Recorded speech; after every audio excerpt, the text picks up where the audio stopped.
All right, welcome everybody to another episode of Generation Who Cares. My name is Jason Riegelsberger, and helping us today at Half Coast Studios is Matt behind the glass there. We appreciate you listening and taking the time to find us on your podcast listening device and having some entertaining times with us. Today we have a special guest who, unfortunately, his team won the Four Nations a couple of days ago, and so we've been talking about that.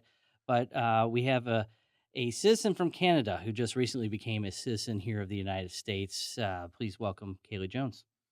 Thanks for having us, Hey, or thanks for coming here. thanks for having me, my man. Thanks for having Appreciate the us. invite. Yeah. Yeah. So we were talking just before the show and just kind of going over a couple of the what we'll say constitutional things. hmm But first, let's start off. How'd you come to the United States, and what was your reasoning for getting here? Yeah. So I came down to the United States in 1996 to go to school and play hockey at Western Michigan University. Um, Grew up in rural Canada, small farming town, Chatham, Ontario, about an hour from Detroit, Michigan. And my uncle played for 15 years in the National League, National Hockey League. And just want to emulate him a little bit maybe and follow in his footsteps. And the college path was the way for me. It ended there, right? After college, the dream was over. Time to strap in and get a real job and Yeah. get going. But Yeah. that's what brought me down to the States. What was your major?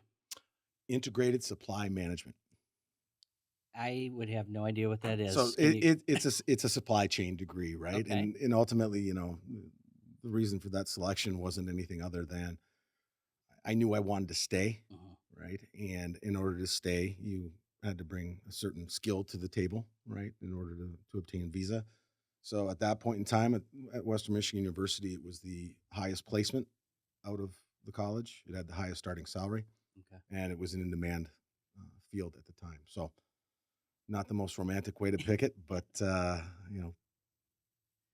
pragmatic, Yeah. if you will, right? So when you decided to come to Western Michigan, obviously hockey was big, but then your degree. After you graduated, what was the next step? I mean, did you have to like reapply for a visa, or how does that work? Yeah. So when you come into the States, you come in on the student visa. I think it's an F. It doesn't really matter, but you come in on a student visa, right? And if you graduate from the institution, you get a 1 year work visa.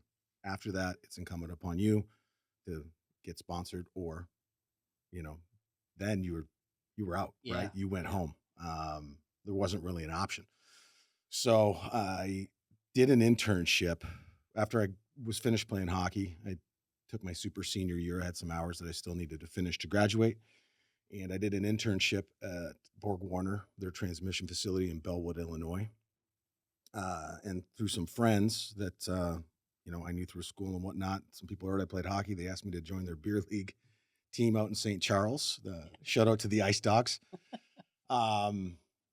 But those guys asked me what I want to do when I graduated, and I knew I wasn't going to ultimately probably work in a manufacturing facility. And then, I just told them, hey, I want to, earn money and have an opportunity to chase a career, maybe like something what you guys do. And then call us after you graduate or a month before you graduate, and we'll set you up. And they did, right? I reached out to them, and I got introduced to a gentleman who gave me an opportunity to come in and be a sales development representative, which is cold caller. Mhm. And that got me launched. That's awesome. Yeah. And then so you get the job, you are working. Do you fill out a bunch of paperwork that allows you to stay? Again, is this a process that you have to do every year now that you have a job, or do you get 5 years? Because I hear that sometimes people are on like 5-year visas, Yeah. or they're on, some indefinite type of thing. So is that what you had to keep doing every year? So for me, in the way I was set up, I've always been part of the machine, right? I've been a W-2 the entire time I've been in the United States. So with that comes the corporate structure, right? Right. So human resources, wherever I was at, would always take the lead on that. And I stuck for the first 10, 12 years of my career in big iron shops, right? Regardless of what opportunities might have been presented, or maybe having that itch to go try a startup working in tech. It wasn't an option because I needed the H-1B sponsorship Okay. in order to be able to stay, right? Which came in 3-year increments. Um, and those are limited, right? So it's not like companies have an unlimited number of H-1B employees that they can hire. Fortunately, in the tech sector, it's not uncommon for H-1Bs to exist. Mhm. As a sales rep, right? That was, I felt very fortunate just to have the opportunity because again, I felt it was just and still to this day believe it's a huge privilege Yeah. to be here in this country. It was never my right or, something that I was owed Yeah. because I came to school. Like I felt it a huge privilege Mhm. and still believe that to this day. So the process coming from Canada to the United States, would it be easier to come from Canada to the United States or from the United States to Canada? Like, what are the same type of rules that someone like myself would experience, say, if I went to the University of Toronto? Yeah. So, well, having never gone the other way, right? Okay. I can only relay secondary, just what I've heard from other people and friends that do work in academia in Canada. Mhm.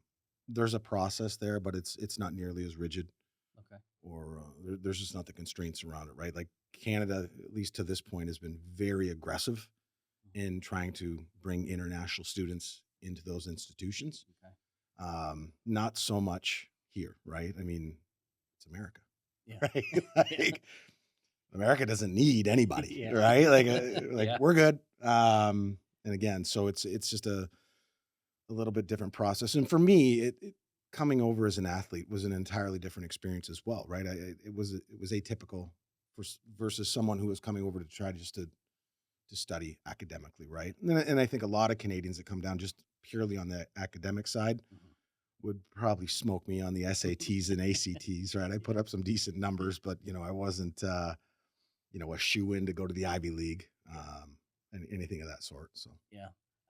So you get a job, you move down to St. Charles, and then you meet your wife.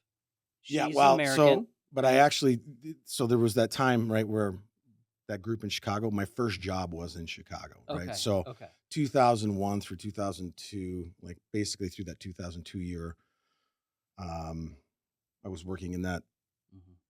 in that with the organization there in Chicago, a small reseller integrator, and my boss that I worked for there ended up getting a job with EMC Corporation to start their commercial office here in St. Louis. And he reached out and he's like, "Hey, we're going to go do this." I'm like, "All right." Right. Again, like Yeah. I had a singular focus and that was just stay alive, stay here. Right. And Relevant. that was Yeah. a path that Yeah. was, that was the next obvious step for me to take. And yeah, I moved down here in 2002. Okay. So I've been here since. It's kind of crazy to think that I've been in St. Louis longer than I was in my hometown growing up, right? Like I was a 21-year-old freshman, right? So I Yeah. had 21 years back in Canada, but I've been here now for 24. So I don't obviously know the laws, but so you marry your wife. Yeah, She's from here in St. Louis. yeah. Is there a law or something that says, "Oh, you married an American citizen, then you by default become an American citizen"?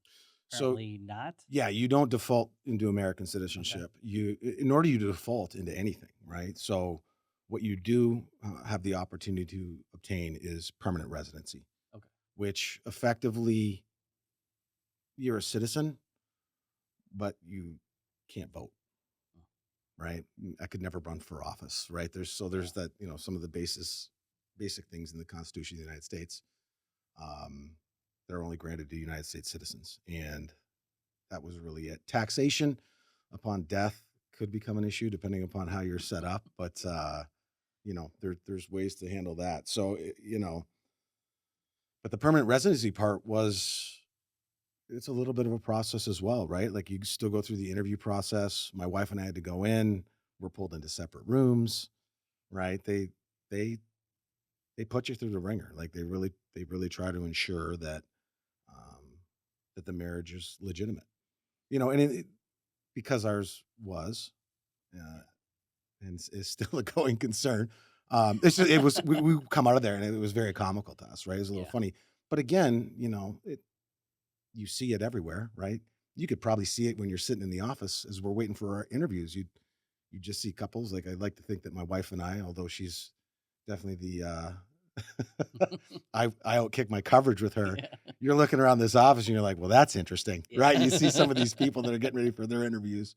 Um, so there's people that are trying to game everything, right? So that part of it, um, again, was cumbersome, and Yeah. you spend on it, right? So Yeah. So I saw a story on your Wikipedia page. No, I'm just joking. That well, I wrote it, so yeah, yeah. that when you were on your honeymoon, you ran into a problem Yeah. on your way back. Can you I share that a little bit, because I thought that was interesting due to the fact that you've just talked about the citizenship, this permanent residency. You're right. married, and then all of a sudden now there's this hiccup. Right. Well, so the permanent residency came after Oh, that. it did. It, Okay. it came after that incident. So we were married in 2007 in October, and we went to Costa Rica for our honeymoon. And at that point in time, I'm on an H-1B visa. I shifted around within the organization I was at, so there was like a reissuing of that H-1B, or just a revalidation of it based on titling and whatnot. And we flew from Costa Rica to Atlanta, and then Atlanta, we had our last leg back to St. Louis. So we get to Atlanta at about 10:30 at night, and come up to the agent, and I have a ream of paperwork that I carry with me. Right, my wife's got her passport, but I've got my Canadian passport, my H-1Bs, all my cards. It's a process. A Ziploc bag Yeah. everywhere you go. But we walk up, and the gentleman looks at my papers and pauses, and he just looks up and goes, "Just give me a minute. We'll get you out of here. Just give me a minute." So I'm looking at my wife and whatever. And a couple minutes go by, and he comes back and he's like, "We have a problem." And I know there's no problem, right? Yeah. I was kind, Yeah. I'm like, okay, maybe because of this transferring and whatnot, but the government systems are also not like 100% in sync. So I don't even really know. I don't know to this day. I don't know um, what he actually saw or what the issue was, but um, there was an option laid out, right? Like, hey, we're not going to allow you. I wasn't getting deported, but I wasn't going to be allowed access to the United States of America. And again, knowing that my paperwork was in order, right? I had all my ducks were in a row. I'm like, okay, I'm sure we can work through this, right? So what do? You just hold me here for a little bit, and while we figure this out. He goes, that is the process, right? We'll have to detain you while we figure out what's what.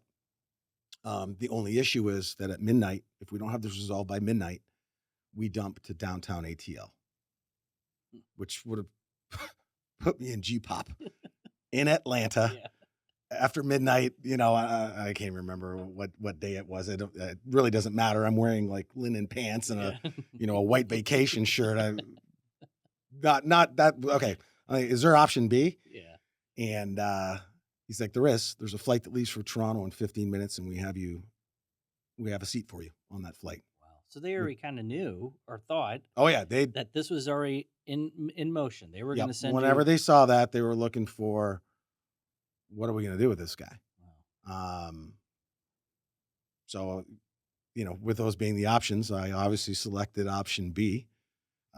My wife and I are like, is this really happening? Like, so I'm like, give her the keys to the house, and I'm like, we'll figure this out. Like, it'll be fine. I'm thinking at this point, I'm like, this will just be a cool story. And the officer's like, all right, man. He's like, sorry, I have to do this, but need you to put your hands behind your back. I'm like, what? Wow. He's like, it's just procedure. And I'm like, oh, all right. So behind the back, bracelets go on, and I have these two officers on either side of me escort me out of the immigration offices where we're having the talk, if you will, and we walk out on, like, right through the terminal, out onto the tarmac to a car that's waiting with its lights on.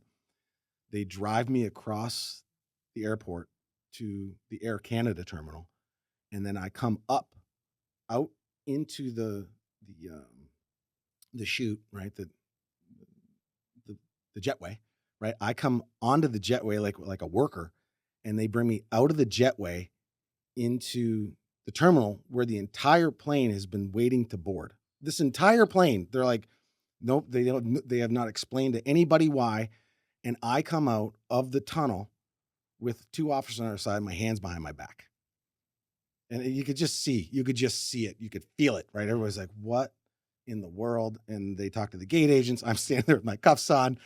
They they talk to the gate agent. They walk me back down onto the plane. They put me in the farthest right corner of the plane, right? Take my cuffs off as I get on the plane and they leave. Well, as people start coming on the plane, right, you can feel it. Like everybody's looking. I'm like, I just stood up. I'm like, listen, you guys, I'm coming home from my honeymoon from Costa Rica. It was a paperwork issue. There's like, I'm not I'm dangerous. not, yeah, Yeah. I'm from Chatham, Ontario. And it was just like this wave. And then people started coming back to me to talk to me. Yeah. I had more drinks than I could handle, right? Like it was like a party all the way back to from Atlanta to Toronto. And ultimately, I had to call my mom to come pick me up from the airport, like a one-way rental in Canada. Again, a big difference in the United States and Canada. You know, a one-way rental from Toronto to my smaller town that I grew up in was like $800. I'm like, I could rent a limousine to take me home. So, and got a hotel. Mom came pick me up, and yeah, we got to work. That so don't want to keep dwelling on it because I'm sure it was a good time, or eventually it's a good story. But Yeah. when did you come back home? Was it like a day later or a week later? Or So it was 3 days, right? I okay. was in communication with corporate counsel at EMC, and they're like, "No, sometimes this happens, no big deal, right? Just give us a couple days." And they called me and gave me the green light to go. So um, I drove to Detroit and crossed via land, and that was That was it. that was it. I was back, and again the paper. But the issue for me was that something stuck inside of this system, Mhm. right? And anytime I tried to cross, it was only when I was coming in via land. It was like a jackpot. I never knew. And with my family being, an hour from Detroit, I would go home quite frequently. Yeah. So we just had to build in, an extra hour every time. I might get pulled in, I might not. So yeah, it's a process. So, two questions on that. After going through that experience, does the system work? Would you say it works? And then what made you say, okay, after this, 10, 12 years later, I want to become American citizen? Right. Well, again,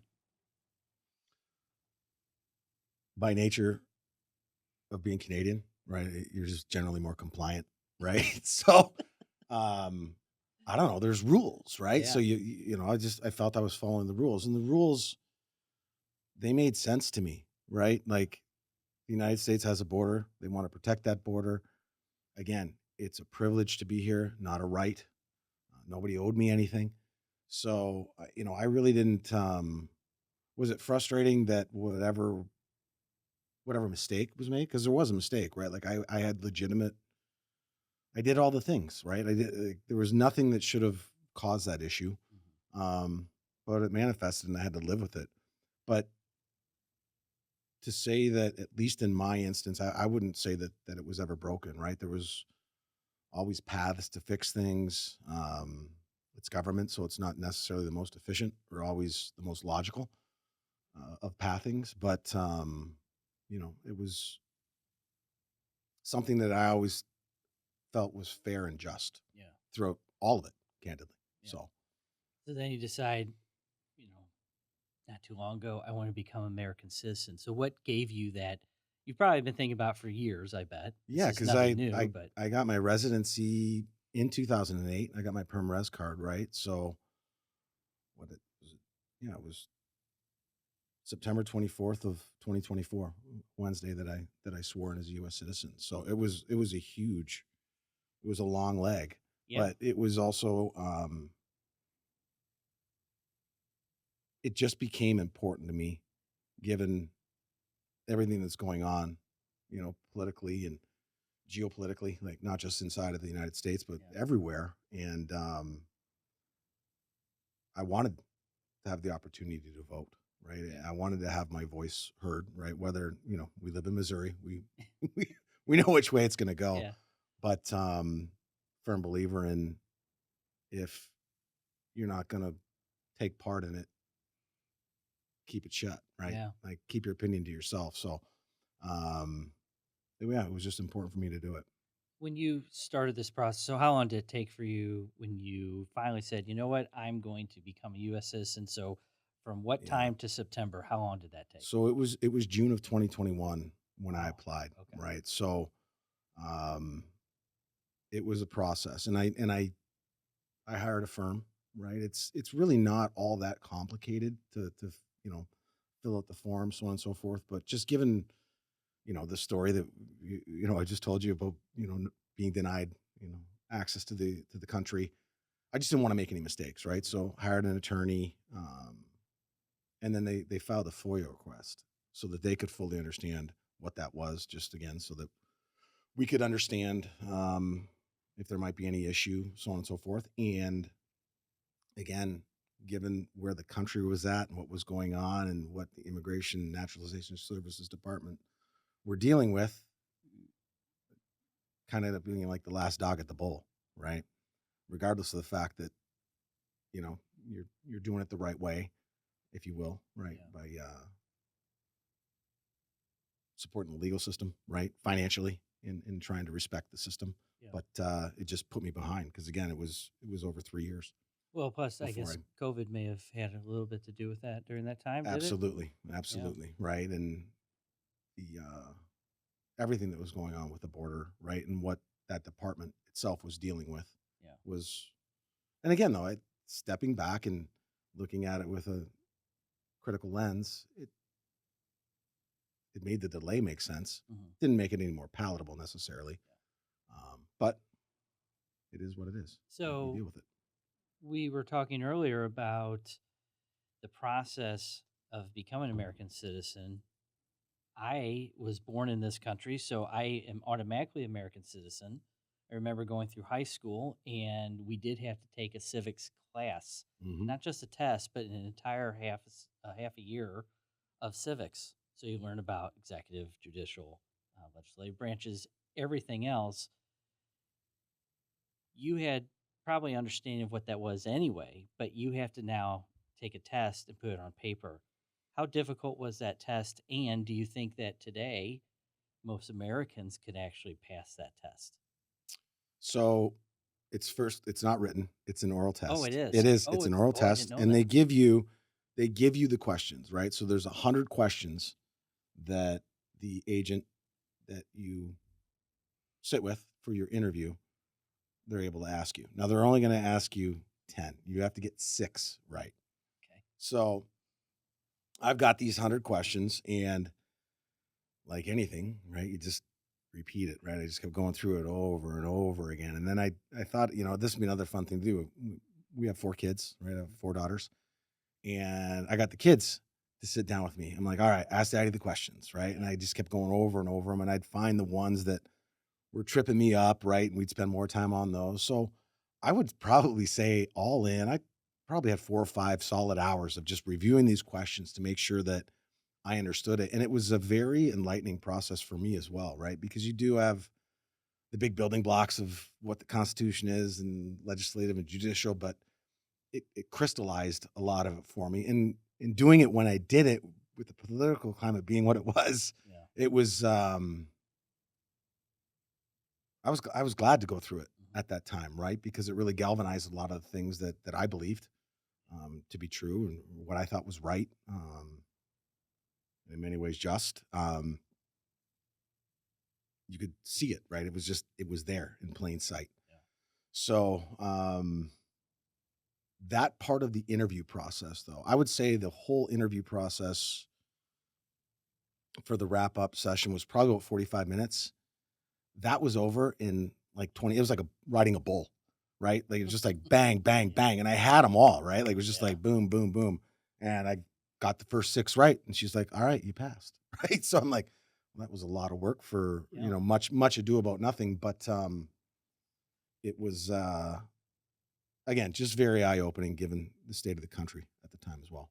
Do you have to do anything else? I mean, you have to answer questions, but I mean, other than paperwork, do you have to know any other type of information from the Constitution or anything else? Or is it just literally No, these possible 100 questions? You got to get 6 of 10, and then you're.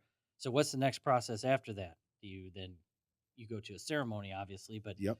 what do you have to do after you pass? Do you have to fill out more paperwork and then meet at a certain time, or how's that work? No, that is it. That Really? completes the process, right? So they do it's extensive, the background check, right? Yeah. Like, and what I found interesting was that there was no sequential nature to it, right? It wasn't like, okay, you came in on a student visa, so that you're there, right? And then you graduated to, if you will, to an H-1B visa.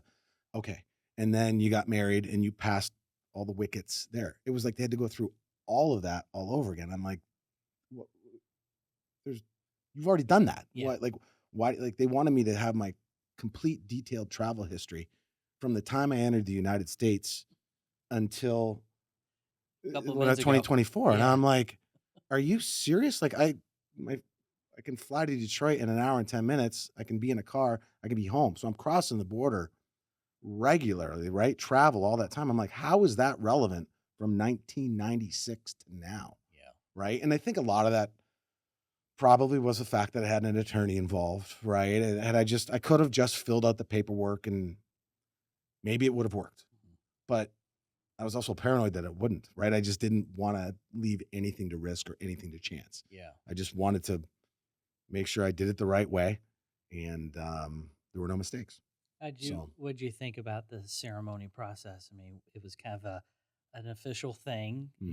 Do you do that at the courthouse, or where do you do that at? I mean, so where do you they go? do them at different locations around St. Louis. Mine was at the History Museum Oh, cool. down in Forest Park, and candidly, I thought, okay, we'll just go. This will be cool, right? This Yeah. this will be a nice little whatever. Kids will get to see it. But going through it, it actually hit me like the gravity of it, right? It one, it was a long time coming, and also two, it's just again, it it's an honor to Yeah. to carry that passport, Yeah. right? And I also that Wednesday, September 24th was also the last day that you could register to vote.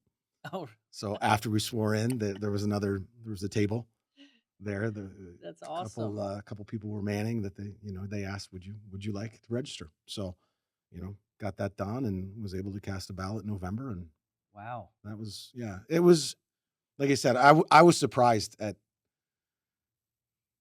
because it was so much of it all came back, right? Like that first time coming in, and how's this work and what's going to happen, and married and kids and the home, um and again just the political climate in the country at the time, right? Like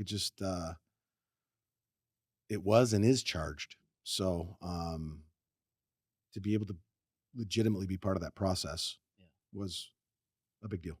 So I got an email actually on Monday that my daughter, she's a freshman in high school, has to take a civics test coming up in the next, I don't know, I think in a couple weeks. What is the education difference between the United States and Canada? So when you were in high school, did you have to take a civics class for Canadian Constitution and things like that? Because now I don't think the kids have to take a class. They literally take a test and then they take a constitutional test that they have to pass before they graduate high Right. school. Did you have this? I mean, back in the 90s or 80s when I was growing up, 90s, trying not to date myself, then It is what it is. yeah, The that's dates true. are the dates, That's Burger. true. But when you look at that, I had to take a civics class. Now they don't have to. What did you have to take in high school that you had to pass in order to graduate?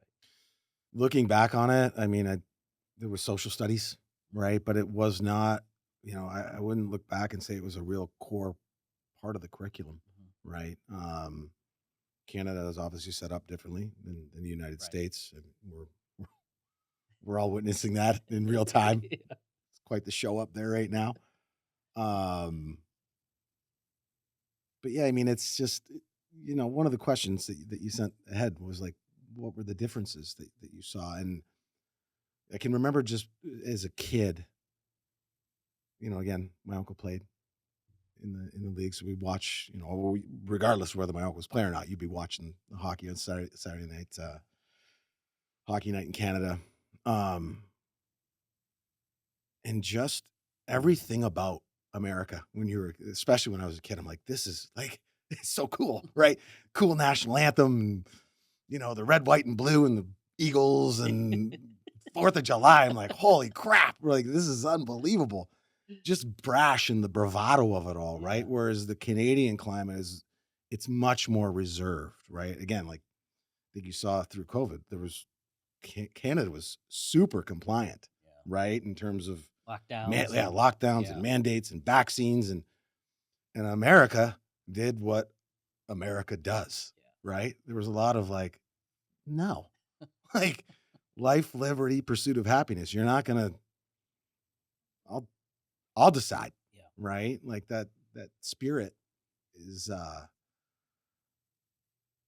that's really what was a big driver in me wanting to come here. I'm not generally a peaceful person. Not that I want to fight or have war, but you push to grow, and you need stress to do that. So, Do you feel as if the education system today should have more emphasis, based on what you've had to go through, more emphasis of learning how the government or political process works? Because I guarantee you, if you were to walk down the street, you see that all the time on TV, ask people in the street, who is the third in command of our government? 95% of the people probably under the age of 35, or even they wouldn't older, even maybe. know who Mike Johnson is. Right. Would have zero idea. Right. Speaker of the House. Right. There's Secretary of Defense, or, state, Secretary of State. So do you think that we probably should have more of an emphasis on that? You have 4 young daughters. I think your oldest is 12, 13. She's 14. 14. So that's how old mine is. Yep. So, they have to probably take some classes, but she should probably know these things. These are something that is important. And do you think that should be more of an emphasis on their education instead of just a test? Right. No, I do think that, right. And again, where are they going to learn it? Right. You want to put the onus on school, perhaps, right? That's a way to do it. But you can also talk to your own children. Yeah. Right.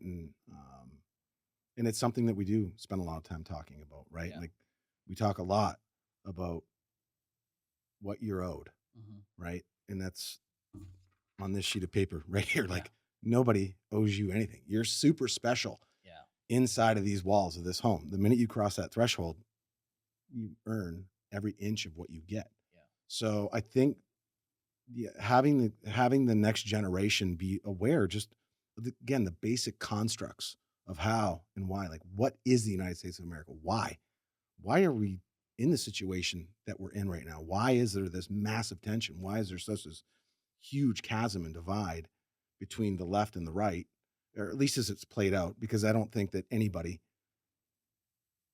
with a functioning brain would, like, the majority of us are in the middle, right? Yeah. Right. So it's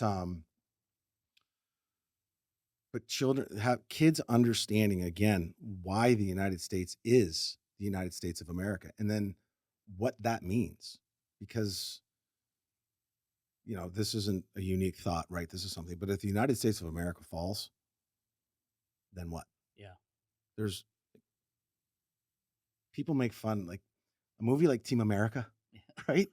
Like it's funny because it's an exaggerated truth. Like there is a lot of truth to that. Like we're gonna save the world. Like, but that's what happens. Yeah. That's what's happened throughout history, right? That, you see it as a Canadian growing up, right? With basically it's like having a 6'6", 285-pound jack big brother.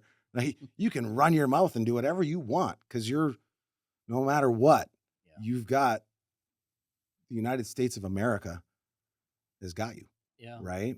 Regardless of what's going on, like specifically right now, you think if there was ever a threat to Canada that America would let anything happen to that, like Absolutely not. It Yeah. just so tensions be what they will be, but the United States will continue to be the United States of America and stand for that freedom and that Um, liberty. yeah. Since what is your favorite destination that you've been to in the country, the United States?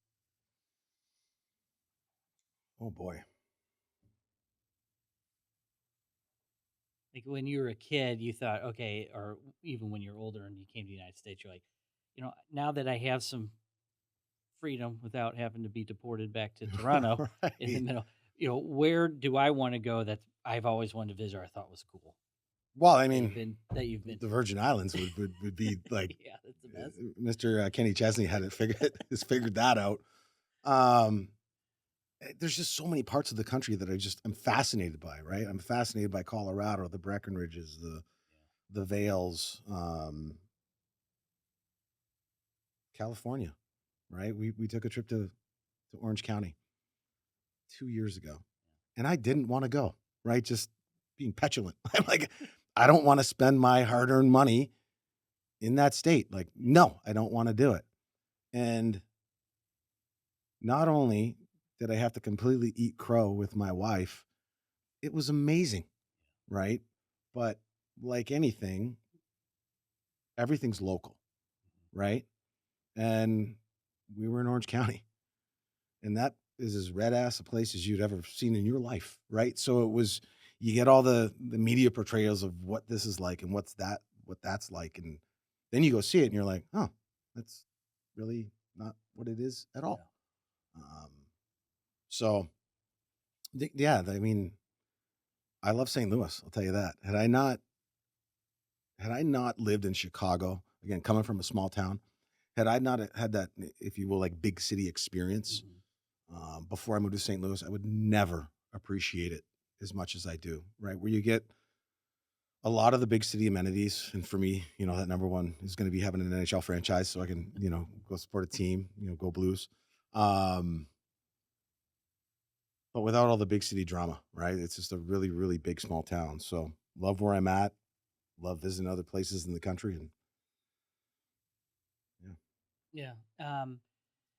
I think just to kind of get an idea of your experience, when you have looked back at the last, we'll say 20 years, 22 years since you've been here, or since you've really kind of, I think, established yourself as a citizen, we'll say, Yep. um, what has been the biggest, I think, the biggest negative you've seen in this country?